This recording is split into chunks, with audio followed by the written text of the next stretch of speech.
porque a Umbanda não acredita em pecado. Mas a gente tem que entender que ela precisa, dentro da sexualidade, ter algumas normas. A filha sozinha também aqui. Bom, Deus nos deu a sexualidade para que a gente se aproximasse dele. O que eu quero dizer para vocês? O sexo para nós é uma forma de contemplação a Deus. Tá?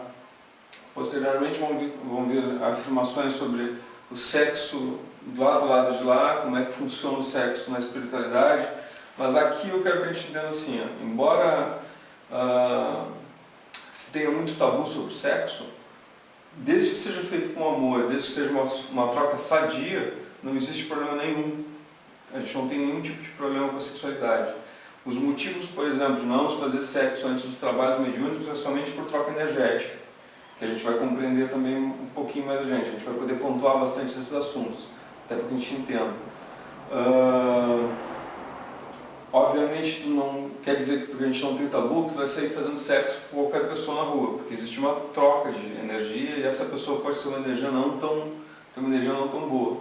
Mas desde que seja algo com amor, ou com carinho, ou até mesmo somente com cumplicidade, não existe nada de errado. Por exemplo, duas pessoas que não têm vínculos afetivos maiores, mas se conhecem as suas necessidades, se conhecem como pessoas tenham relações sexuais. Não existe nenhum tabu quanto a isso.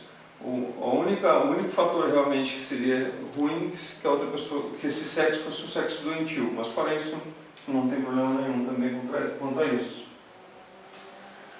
Bom, vamos lá na fotografia dos orixás ancestrais.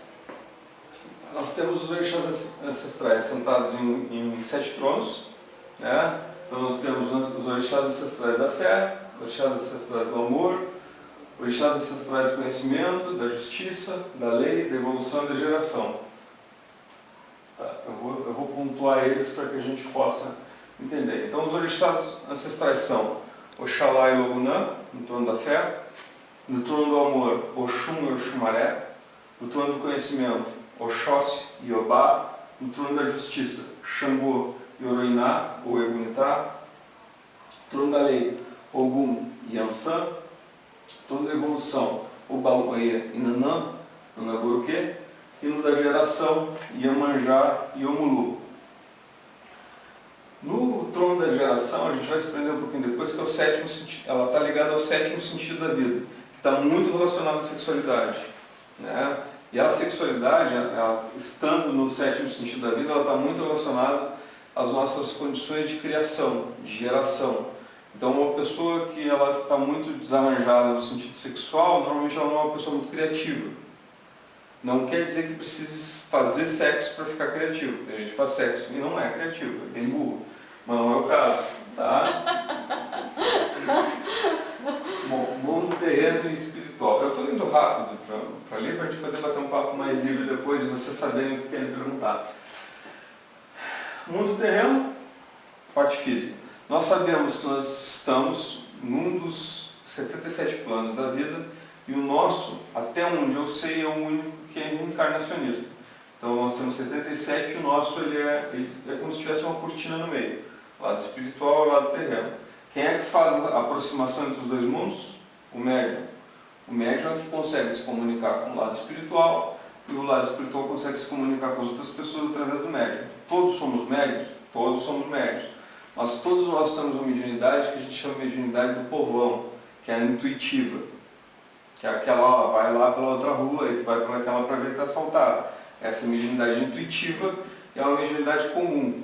O que define um médium para uma pessoa que não é médium, se todos são médium?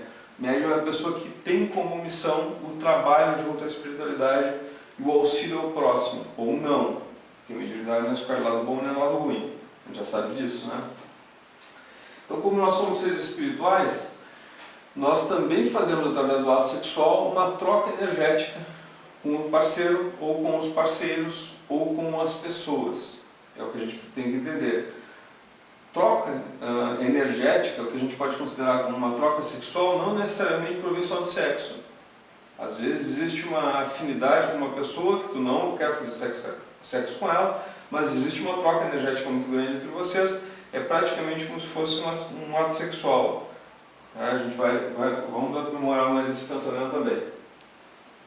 Como nós estamos lá terreno, existe essa conexão com o lado espiritual, nós temos os obsessores sexuais, que é uma coisa que eu quero pontuar e quero conversar, e a gente vai ter a possibilidade de falar sobre ele. Mas os mais conhecidos, todo mundo fala muito, os íncubos e os súcubos. A gente vai conversar um pouquinho sobre esses dois obsessores específicos.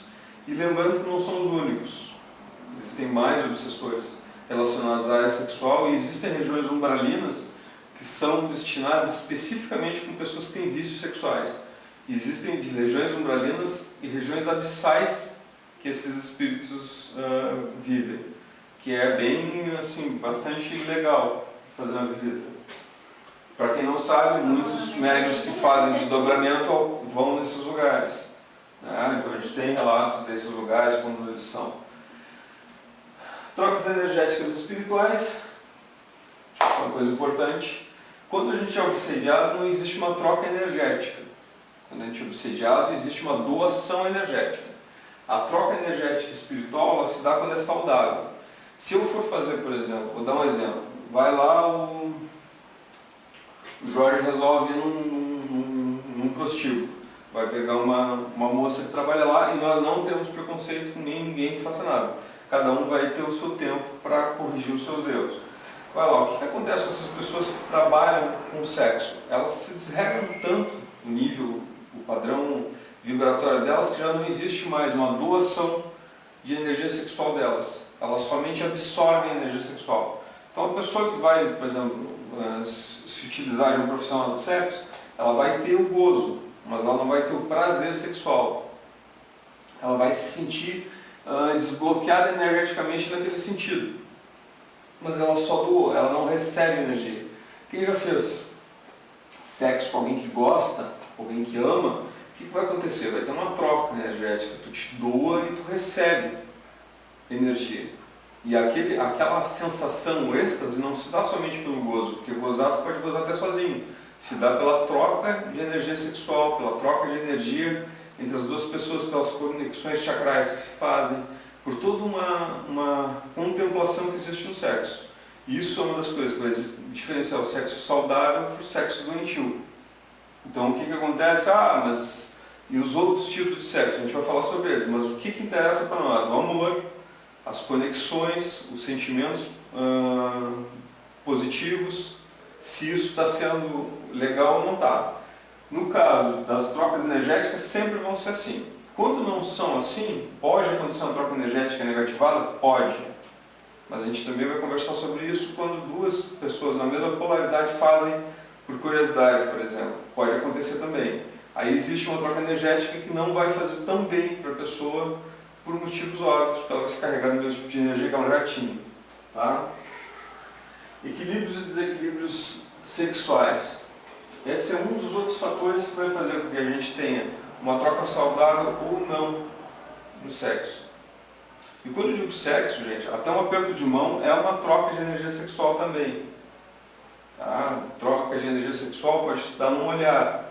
Obviamente, o ato sexual te permite uma conexão maior com os chakras básicos, ou chakras genésicos, como falam, e faz com que essa conexão e a Kundalini circule entre os dois corpos, o que é uma conexão diferente de um aperto de um olhar. Mas existe também troca nesses aspectos, tá? Alguém quer fazer alguma pergunta sobre isso? Não?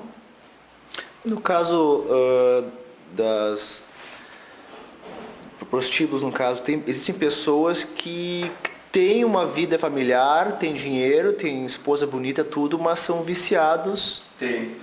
O que acontece com o vício sexual? O vício sexual é assim, como qualquer outro tipo de vício. Eu recebi mais quatro livros que eu vou escrever agora, tá, sobre assuntos. Um dos livros é sobre vícios. O que acontece sobre os aspectos do vício? Foi feito um estudo. Oi? Foi feito um estudo falando em oi, mamãe. Oi. Depois eu vou lá e corto. E ele tinha essa parte. Assim, o que acontece? Foi feito um estudo sobre vício. Esse estudo ele se utilizou de ratos.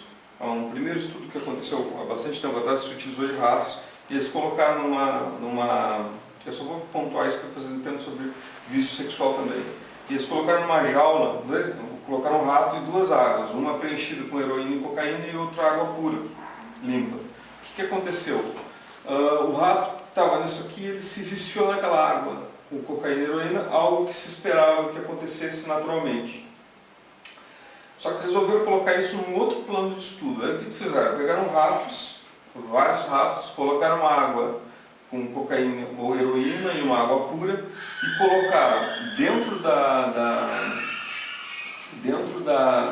dessa cela várias outras coisas que ele pudesse fazer. Outros ratos para que ele pudesse fazer sexo, outras coisinhas para subir e descer, um paraíso dos ratinhos, um lugar muito legal. O que acontecia? Os ratos não se utilizavam da outra água. Eles até poderiam tomar aquela água, mas eles voltavam a tomar água normal. Então eles usavam porque era água, mas eles não iam somente na água viciada. A gente uma das teorias que se passou a entender que o meio influencia muito no vício. Bom, fizeram a mesma coisa, fizeram outro estudo também com pessoas viciadas em heroína, né? Isso se passou 2 tipos de estudos diferentes. Aí fizeram esse estudo, examinaram as pessoas que eram viciadas e aí fizeram um estudo no Vietnã, se eu não me engano. Aí o que aconteceu no Vietnã? Muitos soldados se utilizavam de heroína lá. Mesma coisa, o lugar onde tu tem que matar, tu pode morrer, o lugar que tu não quer estar, um lugar desagradável. E eles muito facilmente se viciavam. Ao retornar aos Estados Unidos, tu viu somente 5% permaneceu no vício com heroína. O resto, que foi para os seus familiares, pessoas que eles amavam, que estavam próximos de uma vida social mais saudável, esses não permaneceram no vício com heroína.